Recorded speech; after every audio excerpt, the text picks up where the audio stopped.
Hi guys, so today we're making some mushroom burgers and I have here some baby bellas. I'm going to put everything in my food processor and that's pretty much it. So I have cleaned the mushroom and a lot of people say don't wash your mushroom, just wipe it with a damp paper cloth, but you know, I don't care about all that stuff. I've done that before, and if you want to wash it doesn't matter really. So I'm just going to cut the mushroom in half and try to fit it in my food processor. I usually would do this in like 2 batches and also add maybe like or half an onion, but since I have the onion tops in my freezer, I'm going to use that. And this mushroom burger is super easy to make, and I used to get those like vegetarian burger and then I started reading the back of it and I was like, no, I can make something better. So I tried and those are really good. So it looks like this is pretty much kind of full. So I'm going to chop that and put it in my little bowl here and then do the rest. I really should have gotten a different knife. I just grabbed the first thing that I saw and it's kind of awkward. But anyways, this mushroom burger is super very clean and you need to make this. It's delicious. And you can make a bunch of it and keep it in the fridge and you can have it for lunch, like for a whole week. Not say that they freeze well because I have not frozen them. Frozen? Yeah, that's the right word. I never did freeze them, so I cannot attest to that. But I can tell you they are delicious.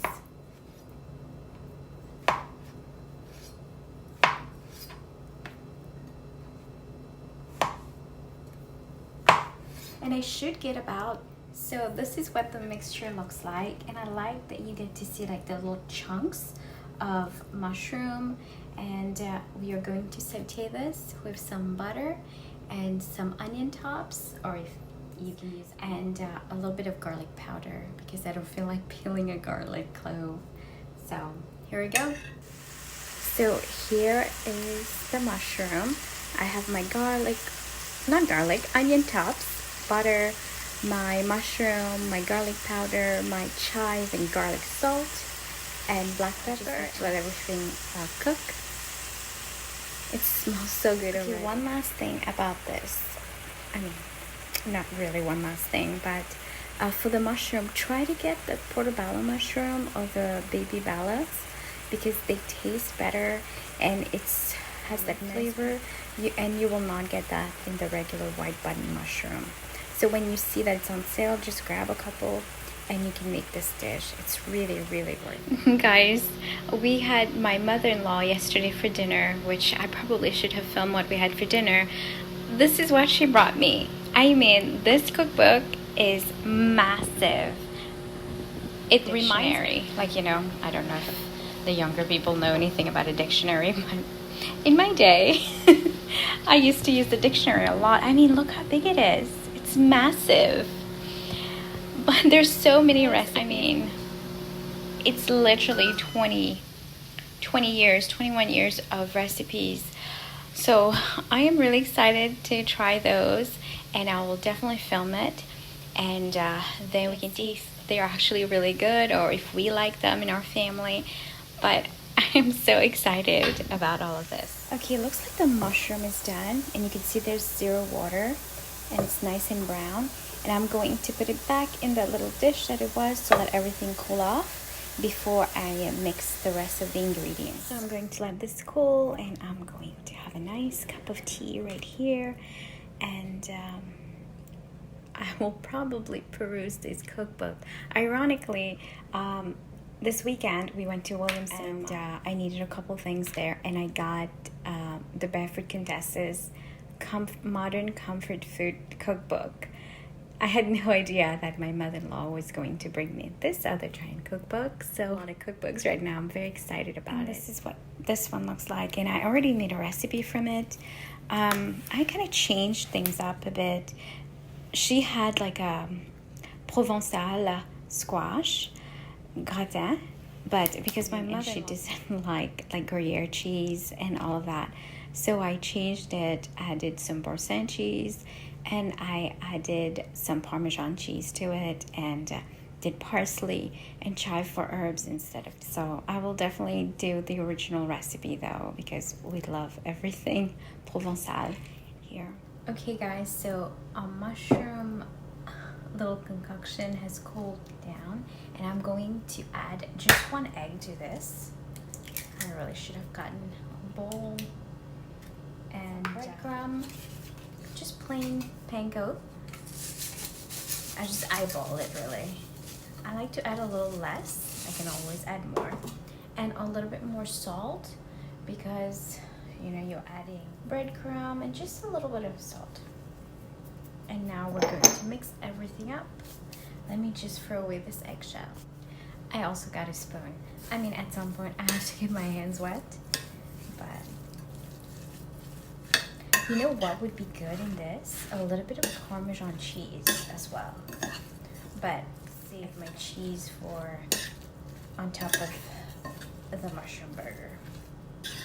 So you can see it's a little wet, so I'm going to add a little bit more breadcrumb.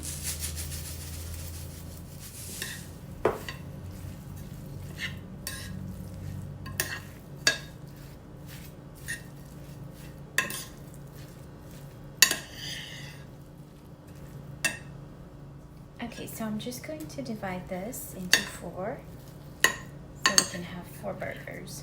They're definitely not going to be the same size, but you know, it's all good. I also wanted to say that with those burgers, I'm making some homemade bun, and it's pretty much my recipe that I use for my dinner roll, and I just make them bigger, and they just are amazing. I just love them so much. I love fresh bread. Not eating bread, and also who doesn't like bread? I'm just gonna shape it now. You can see it's not dry at all, but it's not too wet.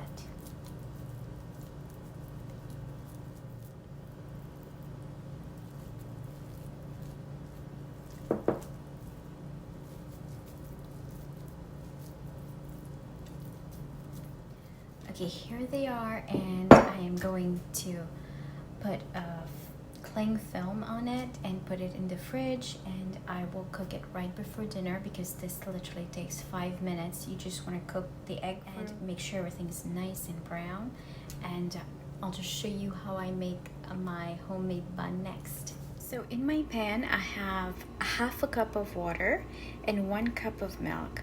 So I'm going to warm this up slightly until it's about 110 degrees. I mean, no hotter than that.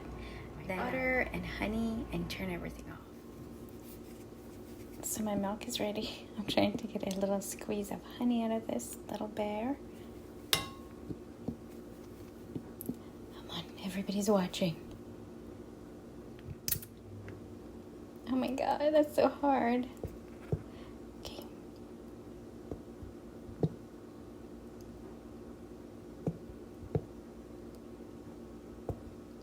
Okay, that's good. So in here we have 2 tablespoons of butter and 1 tablespoon of active dry yeast. And I'm going to let this sit for about 15 minutes, let everything, the butter melt, the yeast bloom, we can get to making the bread, which in total, I mean, from beginning to end, this whole thing was just gonna take 1 hour. So while we're waiting for milk mixture, I have in here 3.5 cups of flour and a little pinch of salt, which I use my chive and garlic salt. And I always flour to King Arthur, and the bread every time turns out wonderful. But if you can't use bread flour, you can use regular flour as well. I've done that. So now we wait, because you know when you're baking or making bread, like humidity, temperature, everything, you have to take that into consideration.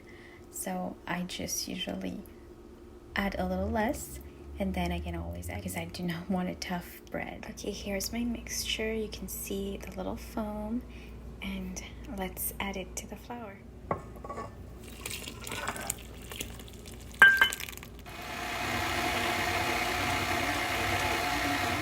Timer on. listen to some music and just do that. So I'll come back to this in 5 minutes. So here's our dough, and I'm going to cover this with my kitchen towel, a clean kitchen towel, and let it rest for 15 minutes, and then we can divide it.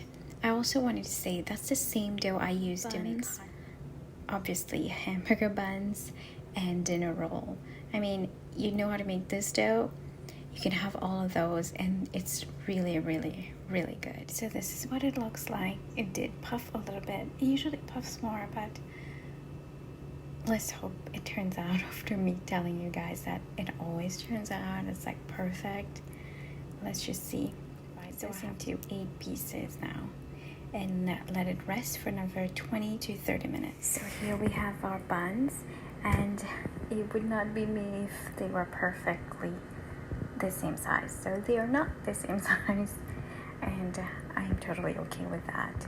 So I will let it rest for 20 to 30 minutes, and in the meanwhile I will let my oven heat up to 400 degrees. Okay, one last thing, I did butter my dish before I added my roll into them, so don't forget to do that. So here are the buns. They look so beautiful. So I have an egg wash here, just broke an egg and mix it up, add a little bit of water, and I'm going to brush that on top of my buns.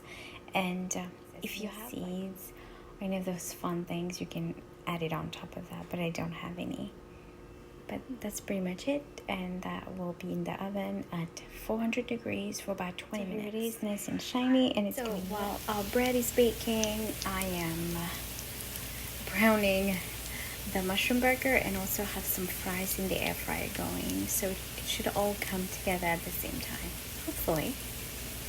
But I have some butter in the pan to brown them. It smells so they are. I just have to add the cheese now and let that melt. 3 more minutes for the bread, and I think the fries have to go for another like maybe 10 minutes, so that will give us time. So here are the buns. They just look so beautiful. Just came out the oven, and I think we have about 8 minutes on the fries, and they're too hot for me to cut up and show you, but I'll show you as soon as it cools down a little bit. But it smells wonderful, and the cheese is melting on my mushroom burger. I mean, everything is just coming together. Here it is, guys. This is piping hot. I don't know if you can see the smoke coming out of it, but the steam, sorry, but look how soft and beautiful it is. I mean, this one's perfect because it's smaller, this one. And Cliff is having it with some sprouts, jalapenos, onion, lettuce, mayo. I'll just belt it in. Here it is, dinner. That looks so beautiful. Also, on top of the mushroom burger, I had some cheddar and a little bit of mozzarella. So that's what we have on there. Okay, so how is it? Really good. Excellent. Excellent. And the bread? Soft. Also, I forgot to show you guys. You see this little bowl right there? A day from our plants. So I think that's it for us. So thank you for watching, guys, and I'll see you next time.